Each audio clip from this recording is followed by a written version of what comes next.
గోమాత గురించి చాలామందికి తెలియని వాస్తవాలు. శివుడు ఆగ్రహానికి గురైన కపిల గోవుకు ఎందుకంత ప్రాశస్త్యం? ప్రాచీన భారతీయ సంస్కృతి సంపదలకు ప్రతీక. పవిత్ర గోమాత భారతీయులకు అనాది నుంచి ఆరాధ్య దేవత. చతుర్వేదాలలోనే కాక హిందూ ధర్మశాస్త్ర గ్రంథాలలోనూ, భారత రామాయణ భాగవతాది పవిత్ర గ్రంథాలలోనూ గోమహిమ అసామాన్యమైనదిగా అభివర్ణించడమైనది. శ్రీకృష్ణ భగవానుడు స్వయంగా గోమాతను పూజించి సేవించి గోపాలుడిగా వాటి ప్రాముఖ్యతను వివరించాడు.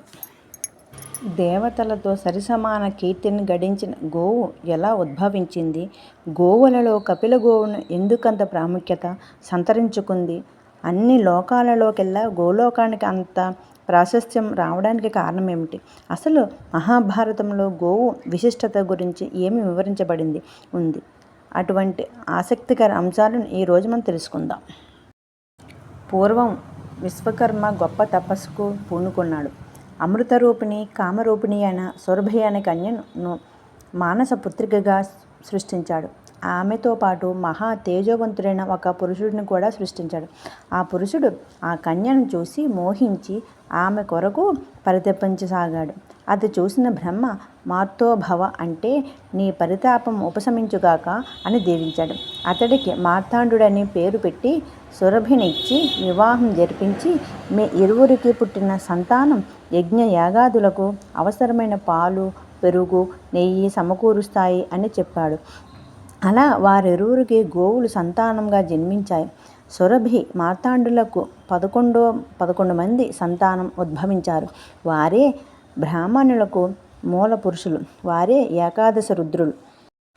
వారి పేర్లు అజపాదుడు, అహిర్బుధ్నుడు, త్రయంబకుడు, వృషాకపి, శంభుడు, కపాలి, రైవతుడు, హరుడు, బహురూపుడు, ఉగ్రుడు, విశ్వరూపుడు.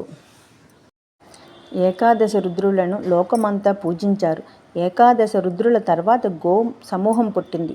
ఆ ఆవుల ముఖంలో, కొమ్ములలో, నాలుకలో ఇంద్రుడు, మలద్వారం మూత్రములలో వాయుదేవుడు, మూపురంలో శివుడు, పాదాలలో దేవతలు, కడుపులో అగ్నిదేవుడు, పాల పొదుగులో సరస్వతి, పేడలో లక్ష్మీదేవి, పంచితంలో కీర్తి, రక్తంలో చంద్రుడు కొలువై ఉన్నారు.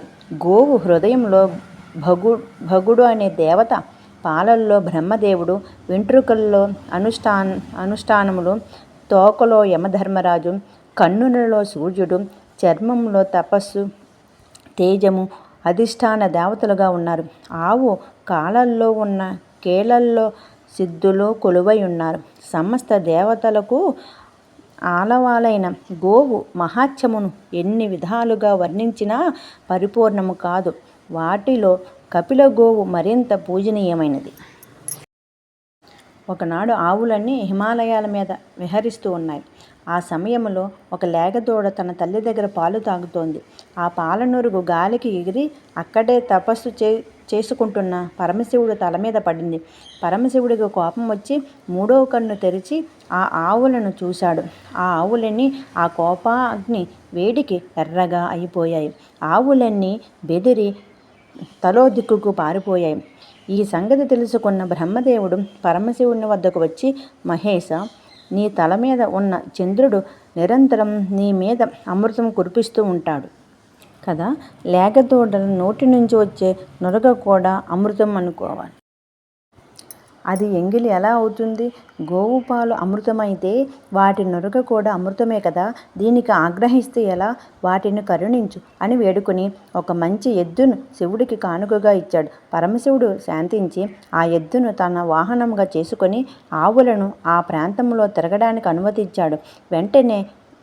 వెంటనే బెదిరిపోయిన ఆవులు తిరిగి వచ్చాయి. అప్పుడు శివుడు, బ్రహ్మదేవ, ఈ గోవులని నా 3వ కంటి చూపుతో ఎర్రగా అయిపోయాయి. ఇప్పటి నుంచి ఇవి అతి శ్రేష్టమైనవిగా భావించబడతాయి అని పరమేశ్వరుడు వరం ఇచ్చాడు. సాధారణంగా కపిల గోవుకు చెవులు, ముక్కు, కళ్ళు, కొమ్ములు కపిల వర్ణంలో ఉంటాయి. అలా కాక ఏ ఒక్క చోట ఎర్రగా ఉన్నా చాలు, అది కపిల గోవు అని పిలువబడుతుంది. ఇక శరీరం అంతా ఎర్రగా ఉంటే ఇక దాని మహిమ చెప్పనవసరం లేదు. ఆవులు దేవతలతో సమానంగా నేటికి పూజించబడుతున్నాయి. గోలోకమునకు సంబంధించి ఒక కథ ఉంది. త్రిశిఖరము అనే కొండ ప్రాంతంలో భృగు వంశంలో పుట్టిన కొంతమంది మునులు ఆశ్రమాలను నిర్మించుకుని తపస్సు చేసుకునేవారు. వారిలో సుమిత్రుడు ఒకడు. ఒకరోజు అంగీరసుడు అనే బ్రాహ్మణుడు గోశర్కర అనే తీగను సుమిత్రుడికి ఇచ్చాడు. ఆ ఓషధిని తిన్న ఆవులు ఏపుగా పెరిగి ఆ గోవులకు తామర తంపరగా సంతానం పెరిగింది. అలా ఆ గోవుల సంతతి పెరిగి మందగా ఏర్పడ్డాయి. సుమిత్రుడు ఆ ఆవుల మందను చూసి బాగా మురిసిపోయాడు. ఆ ఆవు దూడలు తల్లులు పాలు త్రాగుతుంటే వాటి నుండి వచ్చే నురగను తాను సేవించసాగాడు. అప్పటి నుండి అతడికి సేనుడు అనే పేరు వచ్చింది. ఆ ఆవులకు కామరూప విద్య కూడా ఉంది. ఒకరోజు కొన్ని ఆవులు చక్కటి స్త్రీల రూపం ధరించి సమీప కొలనులో జలకాలు ఆడుతున్నాయి. వాటిని చూసి అక్కడే స్నానం చేస్తున్న కొన్ని గోవులు, మీరు ఎవరు, మీకు ఈ మనుషులు రూపం ఎలా వచ్చాయి అని అడిగాయి. అప్పుడు స్త్రీ రూపంలో ఉన్న గోవులు, మేము బ్రాహ్మణులకు సేవ చేస్తాం, యజ్ఞములకు, పితృకార్యములకు, అతిథి సత్కారములకు, బ్రాహ్మణులకు ఆహారంగా ఉపయోగపడే పాలు ఇస్తాం. బ్రాహ్మణుల పొలములో పనిచేయడానికి మా పిల్లలను పంపుతాం. మేము చేసే మంచి పనుల వలన మాకు గోలోక ప్రాప్తి కలిగింది అని పలికాయి. మిగిలిన గోవులు తమకు కూడా గోలోక ప్రాప్తి కలిగే తరుణోపాయం చూపమని కాంతల రూపంలో ఉన్న గోవులను అడిగాయి. అప్పుడు ఆ గోవులు, రంతిదేవుడు ఒక యజ్ఞము చేస్తున్నాడు, మీరు అక్కడికి వెళ్ళండి, ఆయన మిమ్మల్ని ఆ యజ్ఞములో బలి ఇస్తాడు, మీకు గోలోక ప్రాప్తి కలుగుతుంది అని పలికాయి. వెంటనే ఆ ఆవులన్నీ రంతిదేవుడి వద్దకు వెళ్ళడానికి సిద్ధమయ్యాయి. కానీ అందులో ఒక గోవు సందేహం వెళ్ళబుచ్చింది. మనం మన యజమానిని సుమిత్రుడిని అడిగి కదా వెళ్ళాలి అని అన్నది. వాటిలోని కొన్ని ఆవులు, సుమిత్రుడు మనం వెళ్ళడానికి అనుమతించడు కనుక మనం అతడిని చంపుదాం, అప్పుడు అతడు కూడా గోలోకానికి వస్తాడు అని అన్నాయి. కానీ అవి సుమిత్రుడిని చంపలేకపోయాయి. అయితే కాంతల రూపంలో ఉన్న కపిల గోవులు మాత్రం, మేము సుమిత్రుడిని చంపుతాం, దానికి బదులుగా మీరు మాకు ఏమి ఇస్తారు అని అడిగాయి. అప్పుడు మిగిలిన ఆవులు కపిల గోవులతో, ఈ రోజు నుండి అన్ని రంగుల ఆవులలో ఎర్రని గోవులు శ్రేష్టమైనవిగా పరిగణించబడతాయి అని వరం ఇచ్చాయి. వెంటనే ఆ ఆవులు మారు రూపంలో సుమిత్రుడి వద్దకు వెళ్ళి, అయ్యా, ఇప్పటి వరకు మీరు గోపూజ చేశారు, మేము ఎంతో సంతోషించాం, మీకు ఏమి వరం కావాలో కోరుకోండి అని అడిగాం. అందుకు సుమిత్రుడు, నాకు ఇప్పటి వలె ఎప్పటికీ ఆవుల యందు భక్తి శ్రద్ధ ఉండేలా అనుగ్రహించండి అని కోరుకున్నాడు. ఆ ఆవులు, అలాగే అనుగ్రహిస్తాం, మేము గోలోకం వెళ్తున్నా, మీరు కూడా మాతో రండి అన్నాయి. సుమిత్రుడు, నేను నా గోవులను విడిచి ఎక్కడికి రాను అన్నాడు. అప్పుడు మారువేషంలో ఉన్న గోవులు అతడి శరీరమును తన కొమ్ములతో ఎత్తి కింద పడేశాయి. సుమిత్రుడు ప్రాణాలు విడిచాడు. అతడి శరీరం మాత్రం కింద పడింది, ఆత్మ మాత్రం గోలోకం చేరింది. అక్కడ ఉన్న గోమాతలు సుమిత్రుడిని ఆదరించి మర్యాదలు చేసి అతడికి జరిగినది చెప్పి, నీకు మేలే జరిగింది, కానీ నిన్నెలా దారుణంగా చంపిన ఎర్రని ఆవులకు మాత్రం ముఖం నల్లగా మాడిపోతుంది అని శాపం పెట్టాయి. తర్వాత సుమిత్రుడు ఆవులన్నీ రంతిదేవుడి వద్దకు వెళ్ళి, అయ్యా, మీరు మమ్మల్ని యజ్ఞంలో బలి ఇచ్చి మాకు గోలోక ప్రాప్తి కలిగింపచేయండి అని వేడుకున్నాం. అప్పుడు రంతిదేవుడు, అది ఎలా చేయగలను, అది పాపము కదా, ఆ పని చేసి నేను ఎలా పాపం మూట కట్టుకుంటాను, నాకు ఉత్తమ గతులు ఎలా ప్రాప్తిస్తాయి అని అన్నాడు. అయ్యా, ఇది మా నిర్ణయం కాదు, దేవతల నిర్ణయం, మీరు ఆచరించాలి. మేము పవిత్ర హోమములో బలిదానం చేసుకోగలిగితేనే గోలోకానికి వెళ్ళే అవకాశం ఉంటుంది అని అన్నాయి.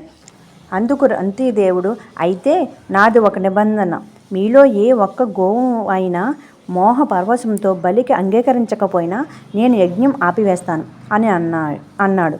అందుకు గోవులు అంగీకరించాయి. రంతిదేవుడు గోవులను వరుసగా బలి ఇచ్చి ఓ హోమం పూర్తి చేశాడు. ఇంతలో ఒక ఆవు తన దూడతో, అయ్యో, ఈ క్రూరాత్ములు నన్ను చంపడానికి వస్తున్నారు, నేను చచ్చిపోతే నీ గతి ఏమిటి అని ఏడ్చింది. వెంటనే రంతిదేవుడు ఆ మాటలు విని యజ్ఞం ఆపివేశాడు. అప్పటి వరకు బలి ఇచ్చిన గోవులు గోలోకం వెళ్ళాయి. రంతిదేవుడు స్వర్గానికి వెళ్ళాడు. అలా మిగిలిన గోవుల సంతతి భూలోకంలోనే ఉండిపోయింది. పవిత్రమైన హోమములో బలిదానమైన గోలోకము చేరుకున్నాయి గోవులు. గోవులకు బ్రహ్మ వరాన్ని ప్రసాదించాడు.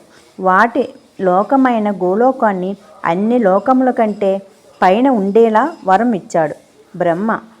మొట్టమొదట సత్యలోకం కంటే పైన ఉన్న లోకమే గోలోకం. ఈ చరాచర జగత్తుకు మూలాధారము గోవు. దేవతలకు, సిద్ధులకు, సాధువులకు గోవు తల్లి వంటిది. బ్రహ్మ పదమును కోరుకునేవాడు గోవును మనస్సుతో కానీ, కర్మలతో కానీ, వాక్కుతో కానీ బాధించకూడదు. ఇది బ్రహ్మవాక్కు. వేదము కూడా గోవులకు పవిత్రతను ఆపాదించింది. ఏ గోవును పూజించి దేవతలు మానవుల కంటే గొప్పవాళ్ళు అయ్యారో అటువంటి గోవుల కంటే పవిత్రమైనది ఈ లోకంలో ఏముంది? యాగములలో గోవులకు ఉన్న పవిత్రత మరి వేటికి లేదు. ఉపనిషత్తులన్నీ గోస్వరూపాలే అని బ్రహ్మదేవుడు స్వయంగా తెలియజేశాడు. గోపూజ పవిత్రమైన యజ్ఞము వంటిది. మానవులు ఎక్కువగా కపిల గోవులను పూజిస్తారు, వాటిని దానంగా ఇస్తారు. అలా చేయడం వలన వారి పాపాలన్నీ తొలగిపోతాయి.